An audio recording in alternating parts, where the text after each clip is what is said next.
Welcome back to the Energy Mixx Radio Show. I'm your host, Kym Bolado, and today we are being joined by two leaders at the center of Texas energy and water crossroads, Mayor Paulette Guajardo of Corpus Christi and the Railroad Commissioner Chairman Jim Wright. Mayor Guajardo was elected to lead Corpus Christi after a long career in local business and city affairs. And she's been one of the most vocal city officials pushing for new water infrastructure, including municipal desalination. As a way to secure the city's long-term supply, recently she's been actively defending investments and urging decisive action as the city evaluates options to protect households as well as industry. Corpus Christi today is grappling with a major system-wide water squeeze. Reservoirs are at near historic lows. City leaders have warned the area could face an emergency within 18 months without new supply. And the community is balancing how to protect residents while sustaining large industry users that consume a disproportionate share of the water. Those pressures helped drive years of planning for municipal desalination plant, a project that has seen contract delays, council battles, and for a time, a cancellation debate. And that remains central to the current policy discussion. Joining the conversation with us is Jim Wright, chairman of the Texas Railroad Commission for Texas.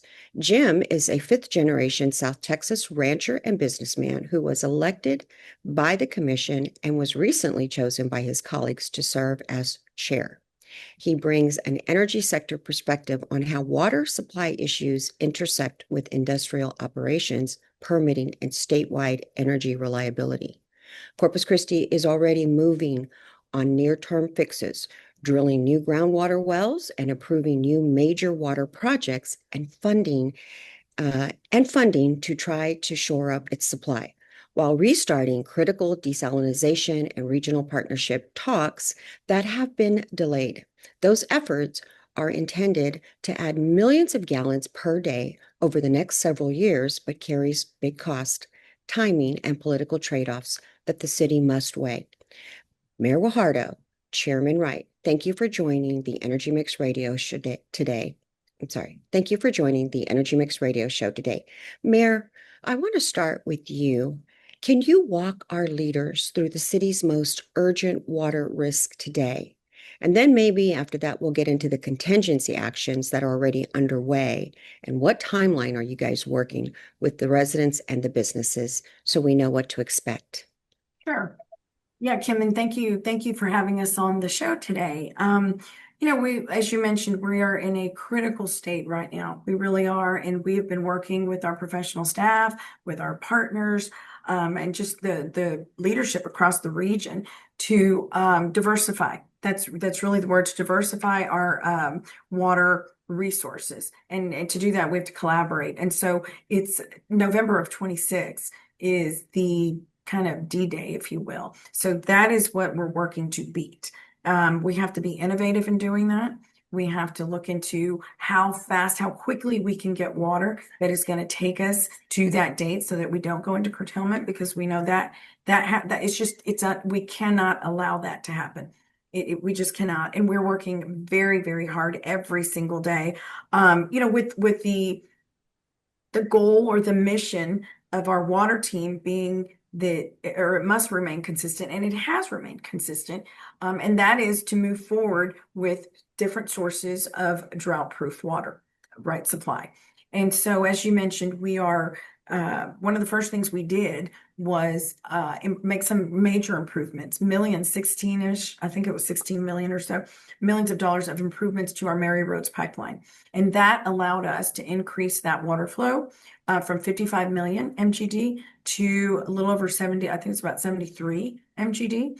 And so that was the first thing we did. And we're very proud of our staff to do that. That's been a little while now, but that was critical. And now we're drilling wells. We're drilling wells we've got an eastern well field and a western well field. And then in addition to that, we're looking for more innovative ways to bring forth water. Now, the long term, we have an immediate, I call it an immediate, short term, and long term. Those are the three different tiers. What I just explained were the immediate. The short term is, as you mentioned, the desalination, and that is moving forward. We did have a huge hiccup there. That it set us back a year. But the good news is the train's back on the track. And I have to thank our commissioner for helping doing that. He originally helped us, get it on the track for the first time. And then we had, like you said, we had a setback, but we're back. And so the plan there is we're looking at 3 years from now, which is a year behind of what we had originally, had planned for. But nonetheless, that is the short term. And today, that's not going to help us today. That's going to help us, moving forward so we do not see ourselves in this position again.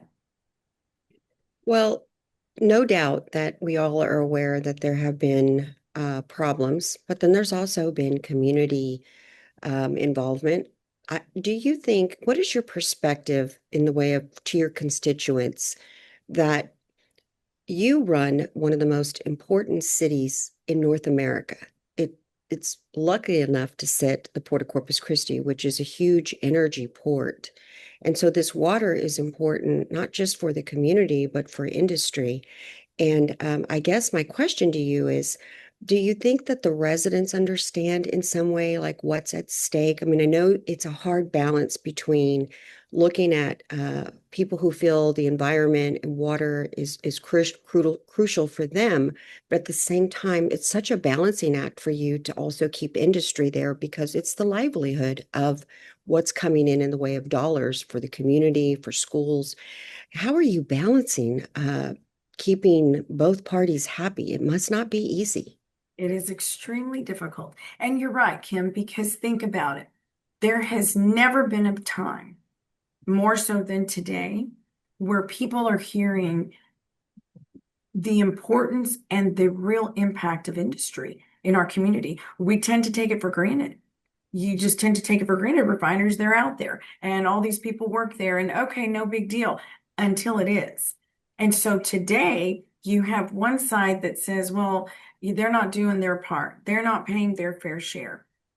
But they don't, and they are, they are putting in, they are contributing to this, always have, and they contribute to our community. But it's hard to see, back to your point, it's hard to balance and even balance the thought process in what does industry mean to a city of our size? We're the seventh largest city in Texas. What is the impact? It's, 100,000s of jobs, not 100,000, but it's thousands upon thousands of jobs. The port, all of industry, it is actually 100,000 direct and indirect jobs. And so that if one of them went away, it would have a detrimental effect. So back to the balance. It has everything to do with the messaging and really keeping, and we've got to do a better job because it can't just happen when we have something, when we're in a drought such as this.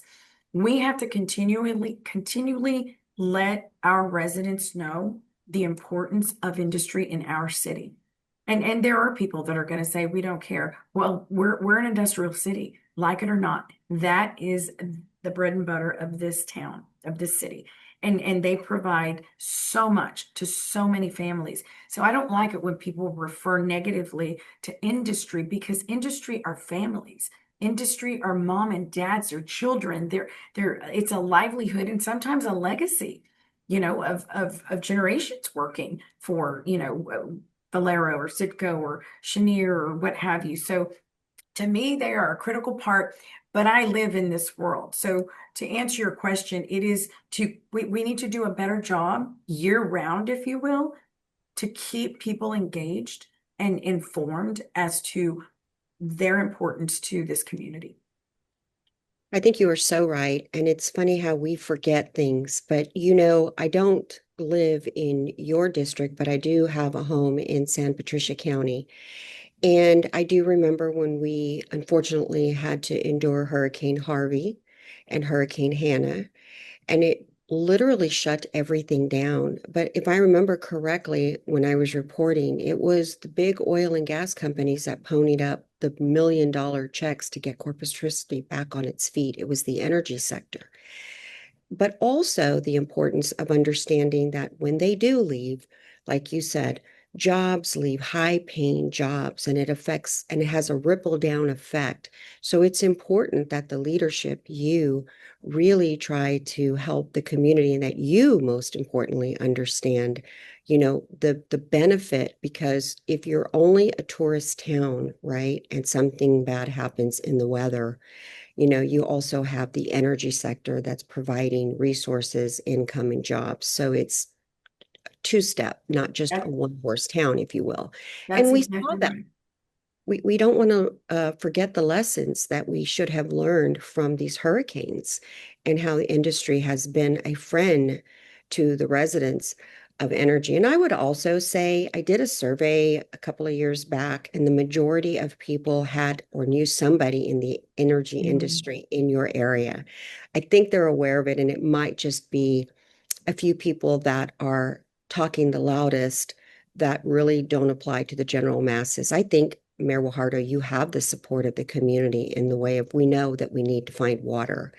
And so that being said, you talked about desalination, but that's not enough water to sustain. Do you and the city council have a vision of how you're going to stack up the energy or I'm sorry, the projects pertaining to water? In what ways will you be looking to try to secure this? I'm going to take a quick break. When we return, I'll give you an opportunity to answer that. You're listening to the Energy Mixx Radio Show, and we'll be right back. We're back. You're listening to the Energy Mixx Radio Show. My guest today is Mayor Guajardo, the mayor of Corpus Christi, Texas, and the chairman of the Texas Railroad Commission, Jim Wright. Mayor Guajardo, before the break, I asked you a question about there's a lot of options or options that are coming forward. And I think that might be some of the source of confusion in the community is because there's so many different projects. There's the desalination, there's the Mary Rose pipeline, there's other water projects that you guys are looking at. Can you give the listeners and me a list of like what you think would really uh, do the trick to supply the ample water solutions that Corpus Christi is going to need in the future? What's on y'all's wish list? Absolutely. So, as mentioned before, one of the first things was to improve and build upon our current infrastructure, and that was Mary Rhodes Pipeline. And we've done that. And actually, there's still more room because my understanding is that pipeline was built to carry 100 MGD. So we're at 73, call it 75 MGD. So there's Okay. some room there. So that was done. Secondly, because it's the fastest, is the groundwater wells. So we have, I believe it's 6 groundwater wells is it 6? They have been drilled and they are producing about 10 MGD, and that's our eastern well field.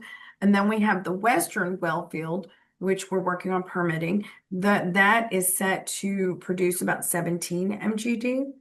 And that's not enough, but these are just the things that are in progress right now. Then we're working desalination, and that's for 3 years from now. So that's kind of the longer, we're calling it actually the short term range. And so in the interim, that's the $1 million question is, well, we're doing reuse also. So we've got several projects that we're trying to let's steal some of our potable water, and let industry can take the reuse, and then that can be kind of recalculated, if you will, for our residents. But we haven't filled all the holes, if you will. So we are still looking for more water, but again, groundwater is really the fastest way. And we are actively looking. I can tell you I'm optimistic. I can't talk to you publicly about certain projects that we're actively working on yet, but I can tell you optimistically that I do believe that we're going to achieve not going into curtailment. Now, it's taking every resource we have, both through our professional staff who are doing an amazing job doing this, as well as, the community. Because again, we have to be transparent. We have to continue to let the community know where we are. And that's critical. But at the end of the day, long-term is going to be desalination. That's 30 MGD. And we're even looking at even a bigger plan that could be. It's an idea. Barney Davis is a site that we have looked at, that we would be able to likely really explore that site for a larger desalination plant. But today it's just innovation, and it's groundwater wells, and it's reuse. And then of course, our desal. I mean, it's between those two. And are we there yet? 100% no, because we are having, as you may know, Evangeline, that's a big resource that we recently really moved through, and we're negotiating with them, but we've got some challenges there. And those challenges are, crossing water over from one county to another. And that's happening everywhere right now. So my stance there is we must plan for the worst case scenario. And the worst case scenario is we don't get 12 MGD delivered by November of 26. That's a piece of the plan that's critical. And so that's what we're doing now, is looking to what water sources can we find to replace that in the worst case scenario. It's not what we want whatsoever. We are negotiating with them. We are moving the ball. However, there are some certain things that are not in our control. We can't control someone contesting. Correct. I'd like to add to that, Kym, if I could, a little bit, and talk about some of the things that I've been involved with the city and with the mayor and with the council members on what are we doing about our water situation here in South Texas, Corpus Christi, and the surrounding communities. One of the things they've been very cognizant about also, because I've had many conversations on this, is what are water sources that can help dilute some of the cost that are going to be increasing to develop these other sources that we're talking about. So those have been a big part of the conversation also. I think Mayor's not giving herself enough credit there, but they are very cognizant about trying to stay competitive in the water market so that industry continues to want to move to this city. Absolutely. Thank you. Mayor Guajardo, I think back looking, there might have been a kink, also a snag, in which recently, maybe a year or so ago, maybe it wasn't even that long ago, you got new city council, and they were not quite up to speed, and yet they had to take a vote, a very important vote. And they were under pressure, right? Just being elected. I don't think they really recognized maybe potentially what was really all at stake. Then to see that, I believe Corpus Christi definitely has the support of the governor, Governor Abbott, to find a solution as well, lending resources, information to help the beautiful city of Corpus Christi continue to grow. How, looking and seeing how you inherited a new city council that I think as time went by, they might have gotten access to information that they may not have had when they weren't elected. And so maybe they went in with one frame of mind, and then as they quickly got acclimated to the whole situation and looked at resources, time, money, energy, and what's going to happen, I think they quickly started to recognize this is a really, really big problem that we have to find a solution. It's not that easy to just say we don't want it or don't need it or listen to constituents. It turned into more of a really, I think, soul searching opportunity, that where is your soul and your interest in the community? And I've started to see changes in city council members that maybe weren't so understanding of how important finding a water solution was. And now they seem to be also rolling up their sleeves and getting in there. When we come back from break, I want to ask you, under your leadership now, working together with all the city council, how are you guys going to move forward with plans to achieve these goals? But we have to take a quick break. You're listening to the Energy Mixx Radio Show, and we'll be right back. And we're back. You're listening to the Energy Mixx Radio Show. My guest today is the Honorable Mayor of Corpus Christi, Paulette Guajardo, and the Chairman of the Texas Railroad Commission, Jim Wright. Mayor Guajardo, it is no easy task what you're going through. being elected and trying to serve all the masters, it's impossible at this point in time. There's hard decisions and good leadership that's needed to lead the city council, and just all of us through how are we going to achieve water so industry does not leave, and continuing to grow Corpus Christi, as well as listening to your constituents on their thoughts and their beliefs of what they believe you need to be doing.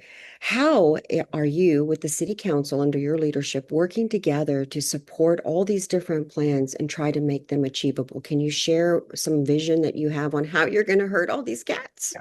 Well, Kym, it's not easy. As you mentioned, it was a year ago, well, I shouldn't say a year, 12, 11 months ago, that we had a new council come in, and you never know. You never know how many are going to be new. You don't know what you're going to end up with. I believe, and I've told them, every person on this council was meant to be on this council. They won, and they won for a reason, and they worked very hard to get there. And I completely respect the different perspectives. We have 9 different perspectives. Has it been difficult? Yes, it has been. They walked in to a time where multiple councils had already been working on a project of desalination.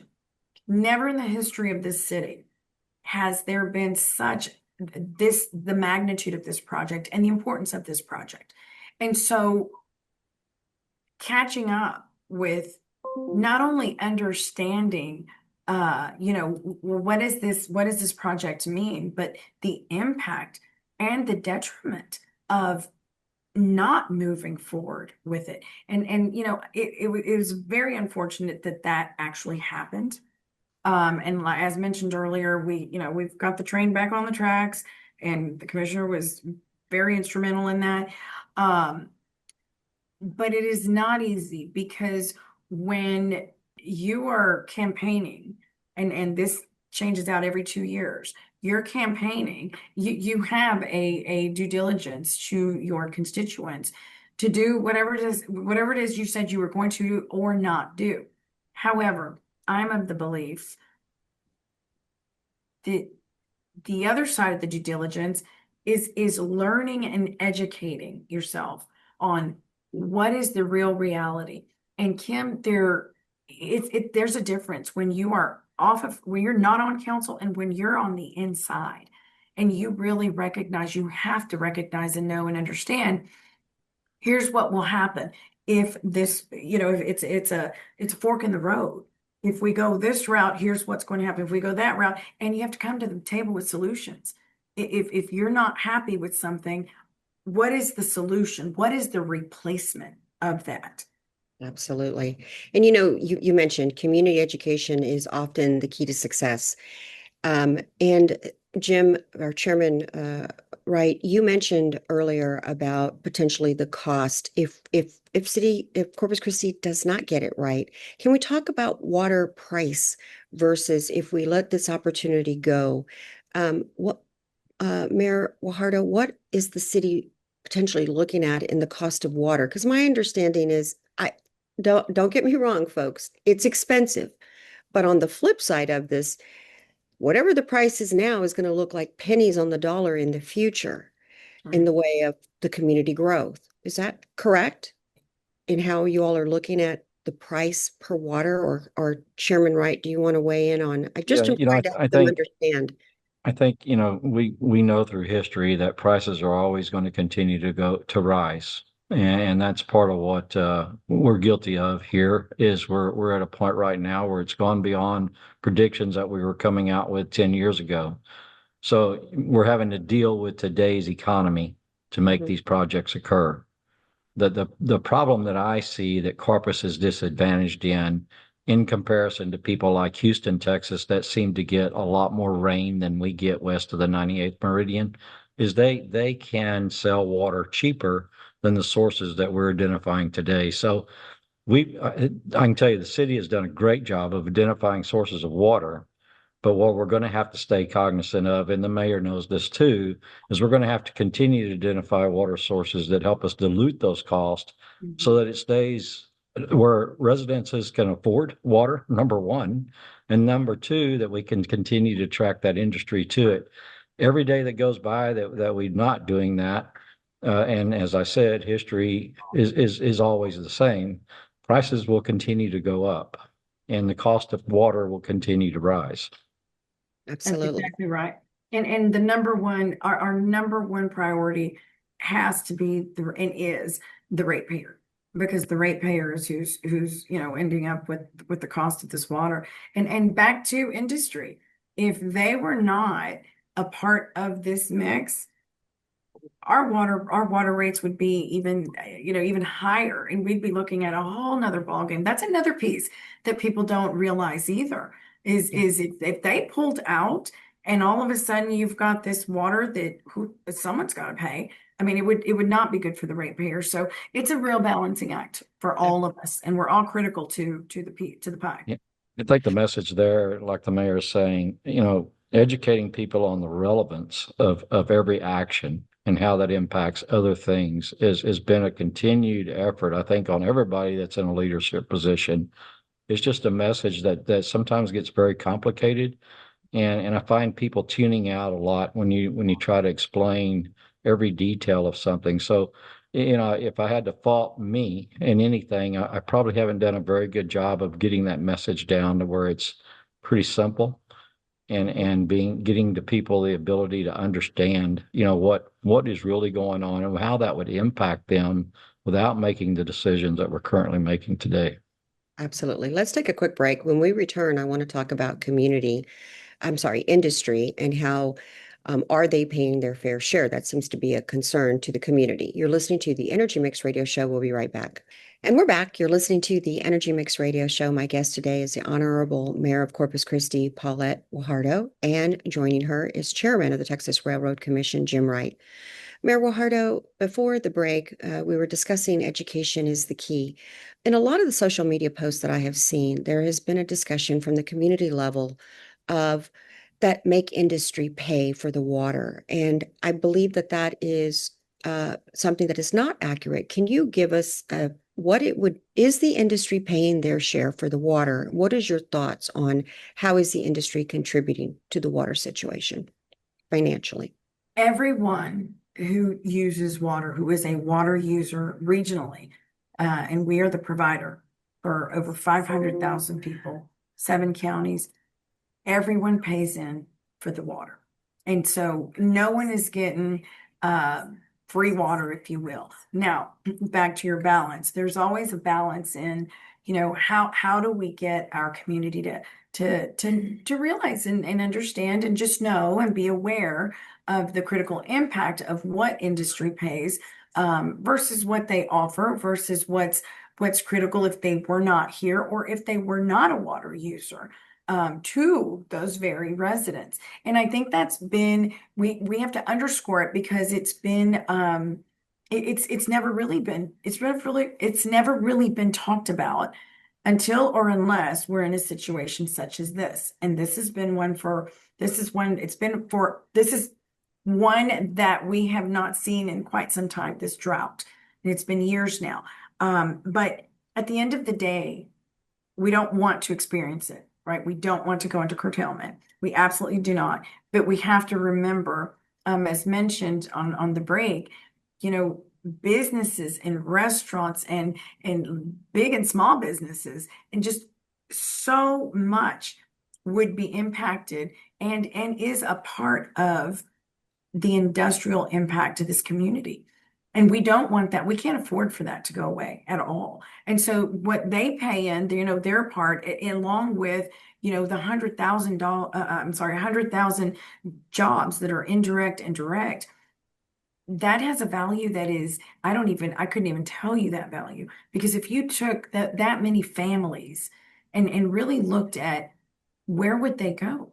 What would they do if industry wasn't a part of this community?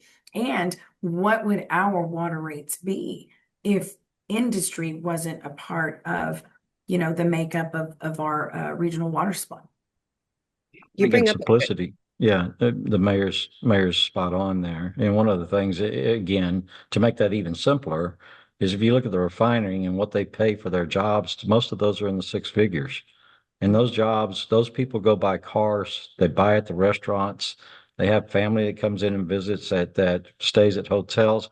They support the other businesses that makes Corpus Christi strong in a place that people want to be in.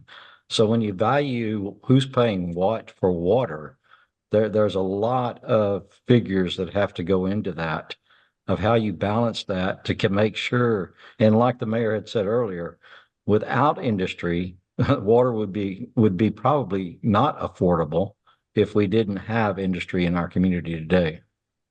Absolutely. And you both bring up a good point as far as the growth that we've seen thus far.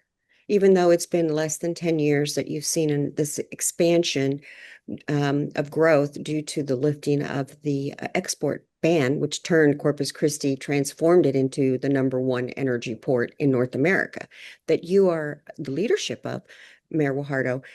To see all of these restaurants and hotels, just the growth within the community, all of that is a byproduct of a strong workforce and economy due to the flow of industry. All that leaves, all those jobs leave. And I guess to the listener that doesn't understand, when they leave, you think they're not paying their fair share. They are. All those things leave as well, where you didn't have a Raising Cane, you didn't have a cheesecake factory. You're probably on point to actually get at some point in the future a tier 1 university, meaning that the people who graduate don't have to move to Houston or Dallas because they get a great education right here in their own community in Corpus Christi. This is, I believe, what you guys are on track for. If you guys are leading the right path forward for industry to stay, which it sounds like it. What is, in your view, Mayor Guajardo, the most important things that the city right now, what we need to know, what the city's water situation is? What do you want to say, your message to your constituents as well, as far as where do you all need to go? Where does Corpus need to go? So my message to our constituents and my message to our constituents is very simple. Number one, we are all in this together. And like it or not, and I hate to say it that way, our partners are who our partners are. And every single one of them are critical to the success of us moving forward, whether it's economic development, getting out of this drought, making sure we don't go into curtailment. Everyone is a piece of the puzzle. And I am very optimistic about it. I really am. We have a great team in Corpus Christi Water, our CCW team. They are working so hard to be innovative and to make certain that we find those water resources, that water supply that are going to keep us out of curtailment. We understand it. I think we, in every situation such as this, you learn from it. You learn, what could we have done better? What could we do better? Right. And one of the big things for me is the awareness of the importance of industry, of our port. Our port contributed $113 billion to the state of Texas in 2025 alone. And that's huge. How many people know that? And what does that mean to the state? I'm sure the governor would sit here and say the same thing. If we didn't have this $113 billion contributing to the state of Texas, what would he do? That's $113 billion that wouldn't be here and wouldn't supply some of the things that he would be able to speak on. And state of Texas is a great partner to us. If it weren't for the state of Texas, we wouldn't have $757 million in low interest loans. What is a low interest loan? That's a 3% loan. Private sector is 9 or 10%. So back to the ratepayer. Can you imagine if we were going out to the private sector saying we need $800 million in loans, which doesn't likely cover desalination because the prices are going up, as we spoke earlier? What would that do to the ratepayer? So every partner of ours is critical. And I have the utmost and greatest respect for our state, our governor, and the Texas Water Development Board, TCEQ, all of those agencies. And Commissioner Wright, that's where you come in. He helped us greatly in getting our permits. And so I'm kind of going off here, but my point is I do feel optimistic. Are we in a place that is very scary? Absolutely. but we will come out of it. And it has taken all of us to do so. And I don't believe that, I don't believe, I think the majority, like you mentioned at the onset, the majority of our residents support desalination. They do. And so I think even though we kind of fell off the tracks there for a little bit, we're back on. And we just have to keep working hard, and we have to continue to strengthen these relationships so that we move forward in our toughest times like we are today. Well, Mayor And I've Guajardo, also got to say too, Kym, the state of Texas has recognized what the conditions are for communities like Corpus Christi, Texas. And I think every Texan in Texas also recognizes that. You just have to look back to November, whenever Proposition 4 was passed. And what Proposition 4 did is it supplies low interest loans and grants to help us pay for a lot of these infrastructure projects that we're going to be doing in the future, so that we can keep communities competitive in what water rates may become. yes. Nothing ever stays the same. And Mayor Guajardo, I don't think that anybody thinks that when you're elected, you're going to be a water hydrogen expert. You all are learning as you go, and luckily, it seems like you have a lot of support and leadership there to help the residents of Corpus Christi find their way through this. I do thank you for your leadership in helping the community understand more about what's at stake with the water and what's at stake for them personally. I know we have a hard stop with you right now, so I wanted to say thank you for joining us and helping us understand what you guys are not just having to navigate through of uncharted waters, if you will, but also trying to do the right thing for all involved. And that means you have to look at what's the greater good, and not everybody's vote and not everybody's thought is going to be utilized. It's for the greater good. And I think you guys understand that. So thank you for joining me. And Jim, you'll stay on for the next break, and we'll, just go through what Mayor Guajardo said and do a closing. Thank you, Mayor Guajardo, for joining me on the Energy Mixx Radio Show. Thank you, Mayor, Kym. it's an honor to be here with you today. Thank you, Commissioner. Likewise.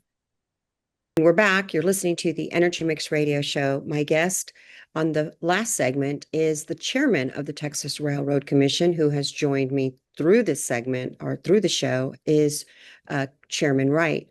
Chairman Wright, I have a question. After hearing the mayor of Corpus Christi, Mayor Guajardo, I don't think she's got an easy job.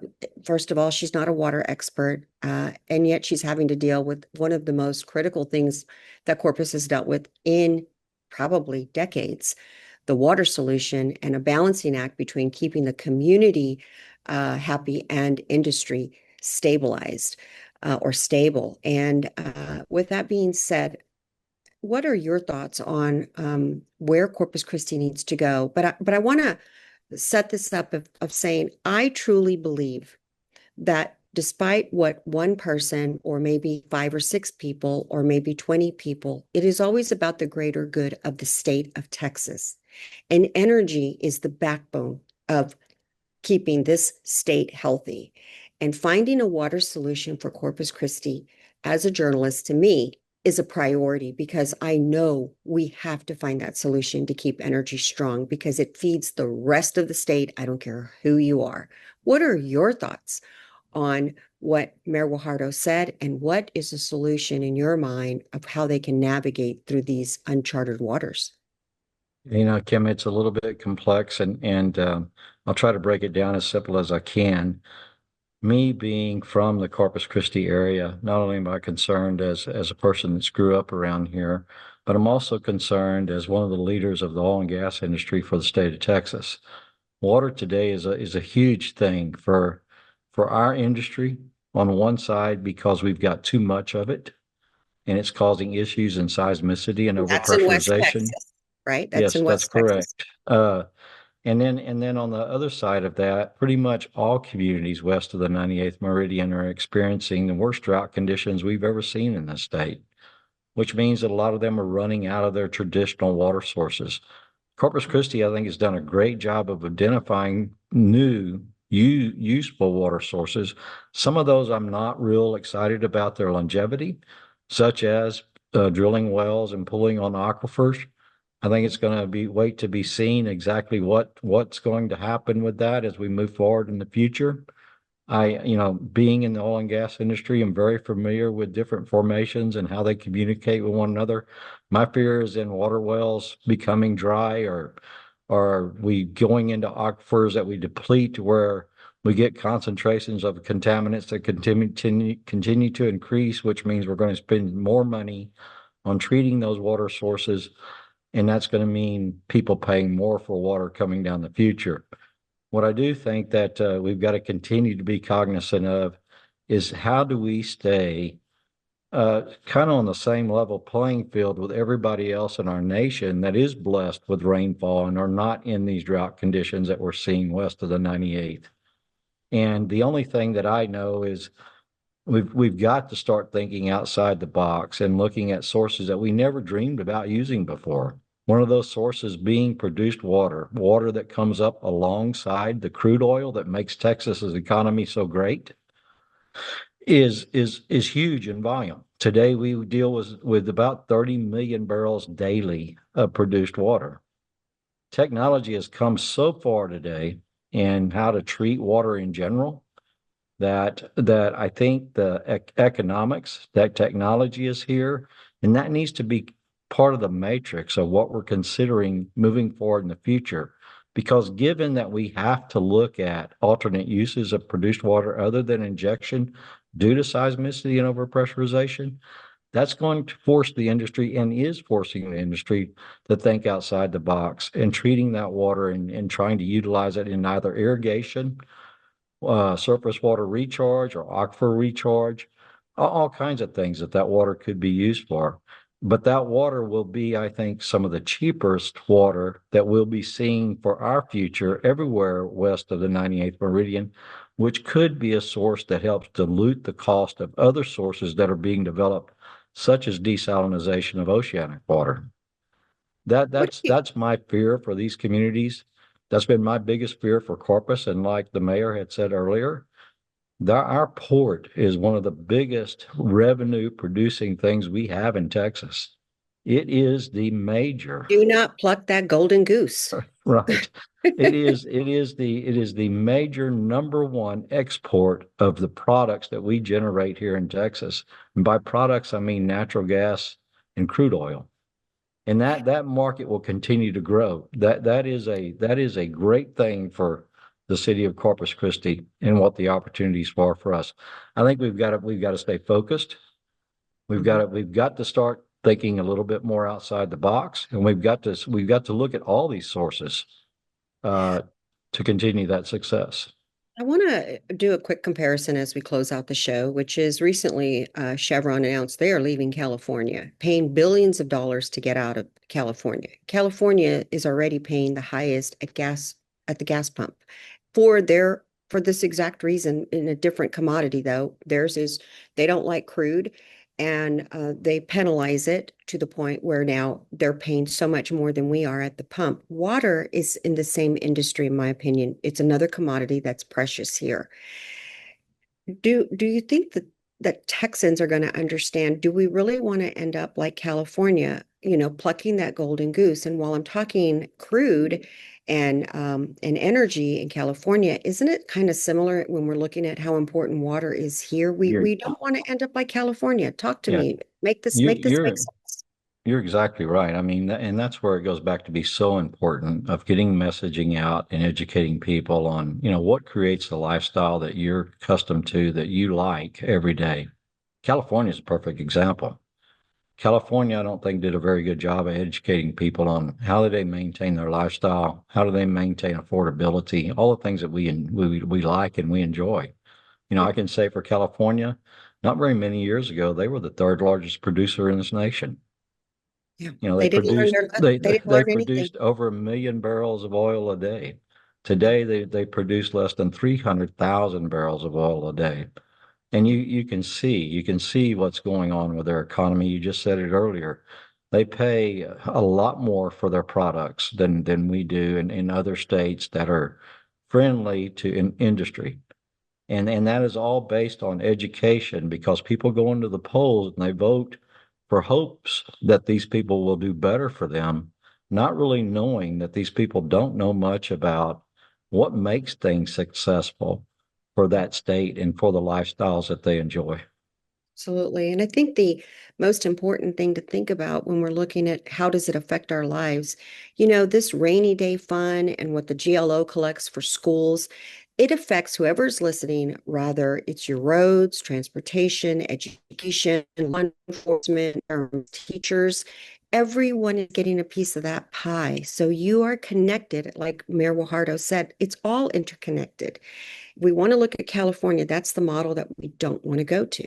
I'll give you the last word. What do you think where do you think we should be looking as far as how do we educate Texans to understand how important water is, 98th of the meridian, as you said, that sector. Hopefully, Kym, I'm doing my part. I know you're doing your part, and I think it's going to take a lot more people like you and I to go out and have these conversations, to get where the rubber meets the road. I think that's going to be a very important point, especially coming up in the midterm elections. I mean, through our history of all time, pendulum of politics always swings, but it's critical today. It's critical that we are looking at who is getting in leadership roles and what are they doing to benefit us as a nation, as a community, and as a state. And we got to remember too, the state of Texas is the fastest growing state in our nation. And there's a reason why they're all running from those states that did just Exactly. this. And so, I think we miss the mark sometimes on when you grow as fast as we've been growing, we will experience and will probably continue to experience a lot of growing pains. But getting out and talking about this and educating people is part of how we get past that and how we come up with good solutions of what's best for the people in this state, what's best for the nation. Yeah. I mean, Texas is a leading us in energy dominance. It's leading us in national security. Texas is providing a lot not just for our state, but for our nation. And so we've got to keep that charge. We've got to keep moving forward if America expects to continue to be what America is. Absolutely. And that is what President Trump says. It's a matter of energy security, and we have to keep strong when we look at our energy sources. Chairman Wright, thank you so much for helping me on this very complicated topic of water and where's the future. I do believe we will find a solution to be able to take what an abundance from West Texas that they are producing and utilize it somewhere else. As you mentioned, it sounds like your agency already has a finger on the pulse, if you will, of, what are the best ways to find solutions so we're not having to put it back in the ground and can utilize it somewhere else. But that sounds like another show. So thank you for joining me today and explaining. It's always an honor, and I want to say thank you from the bottom of my heart for always giving me the opportunity to get messages out so that people in the state of Texas can hear, what our agency does and what we try to provide for the state, and to give other people an opportunity to also understand what does the Railroad Commission do and how does it benefit each and every one of us. So thank you again for all you do. Thank you, Chairman Wright.